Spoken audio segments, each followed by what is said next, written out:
बीमारियों से दूर रहा जा सकता है। ये कहना है राजधानी भोपाल के वरिष्ठ नेत्र चिकित्सक डॉक्टर ललित श्रीवास्तव का। उनसे खास बात की हमारे state bureau chief Subhash Srivastava ने क्या कुछ कहना था उनका, आइए देखिए।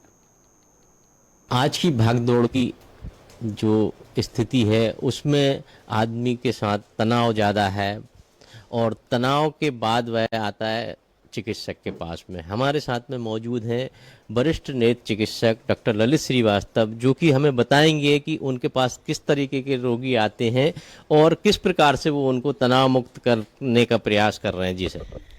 सुभाष जी, आपने जो बताया कि आज की भागदौड़ की ज़िंदगी में व्यक्ति के अंदर बहुत तनाव है, उसके व्यक्तित्व में, आसपास के वातावरण से, परिस्थितियों से। ये ज़रूरी नहीं है कि तनाव उसके द्वारा ही क्रिएट या उसके परिवार के द्वारा किया गया हो। बाहर परिस्थितियाँ जो हैं, चाहे वो हम सड़क पर भी एक व्यक्ति जाता है, बाज़ार जाता है, एयरपोर्ट जाता है, रेलवे स्टेशन जाता है, हर जगह एक ऐसी परिस्थितियाँ निर्मित होती हैं कि व्यक्ति को तनाव होना स्वाभाविक है।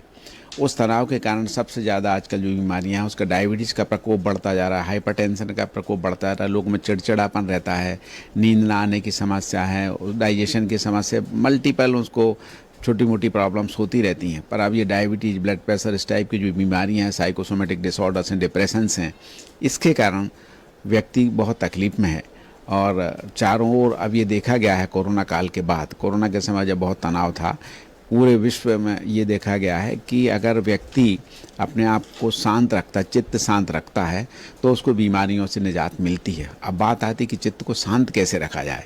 तो चित्त को शांत रखने के लिए हमारे पुरातन काल से, सनातन धर्म में पुरातन काल से महर्षि पतंजलि और उसके पूर्व लगभग 6,000-8,000 साल पूर्व से ये कहा गया है कि व्यक्ति को अपना जो आंतरिक तंत्र है, जिसको हम अपना सूक्ष्म नाड़ी तंत्र बोलते हैं, जिसमें कि कुंडलिनी शक्ति है, विभिन्न चक्र हैं, प्लेक्सस है मेडिकल साइंस के हिसाब से, सुषुम्ना नाड़ी जिसको हम बोलते हैं, रीढ़ की हड्डी की जो नाड़ी है उसमें चक्र होते हैं, प्लेक्सस होते हैं। सहनशील बने, रिएक्टिव ना हो, अहंकारी ना हो, एंड मेडिटेट डेली। और वो भी सहयोग को प्राथमिकता देते थे। गीता को भी उन्होंने बहुत प्राथमिकता दी है, सबसे अच्छा धार्मिक ग्रंथ गीता बोलते थे वो, काफ़ी उसको उन्होंने कहा है। और साथ में वो मेडिटेशन करने के लिए भी बोलते थे। सर, क्या लगता है आपको कि आज जो भागदौड़ की ज़िंदगी लोग बाग जी रहे हैं, तो क्या सहज योग के माध्यम से कितना समय उनको देना चाहिए जिससे कि उनका तनाव से मुक्ति मिल सके? प्रारंभ में इसको जो सेंटर्स हैं इसके, अब तो वर्ल्ड वाइड है, ये सब शहरों में, सब जगहों पे है। भोपाल में भी इसके करीब 8-10 सेंटर्स हैं, सारे शहरों में हैं। तो शुरू में जब व्यक्ति वहाँ जाता है या हमारे परिवार के लोग वहाँ जाते हैं, तो कैसे ध्यान करना है इसकी सिंपल विधि वहाँ पे लोग बताते हैं। और बताने के बाद फिर उसको सुबह शाम उनको 5-5 मिनट उस ध्यान को करना होता है। फिर बाद में ऐसी स्थिति बन जाती है कि आप ध्यान में रहने लगते हैं।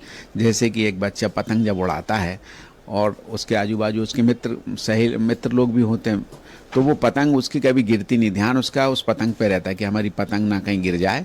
बाकी वो अपने लोगों से बात करता रहता। तो सामान्य दिनचर्या करते करते भी अपने आप को आप एक मेडिटेटिव स्टेट में, संतुलित चित्त की अवस्था में रख सकते हैं। अनड्यू वरीज नहीं होंगी, अनड्यू आपको लालसा नहीं होगी, काम, क्रोध, मद, रूप, मत्सर जैसे षड्रिपु हैं वो अपने आप सप्रेस हो जाते हैं। तो ग्रस्त, सबसे बड़ी चीज़ है, ग्रस्त जीवन में रह के बड़े इजीली इसको किया जा सकता है।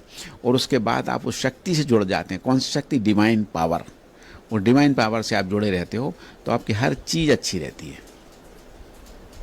तो जिस तरीके से डॉक्टर ललित श्रीवास्तव ने बताया है कि सहज योग के माध्यम से तनाव मुक्त हो सकते हैं और फिर उनको चिकित्सक के पास आने की आवश्यकता नहीं, क्योंकि तनाव ही ऐसा कारण है जिसके कारण लोग बाग आजकल बीमार हो रहे हैं। तो निश्चित ही लोगों को अब सहज योग अपनाना चाहिए। कैमरामैन सुरेंद्र के साथ Subhash Srivastava, JK 24/7 news channel, Bhopal.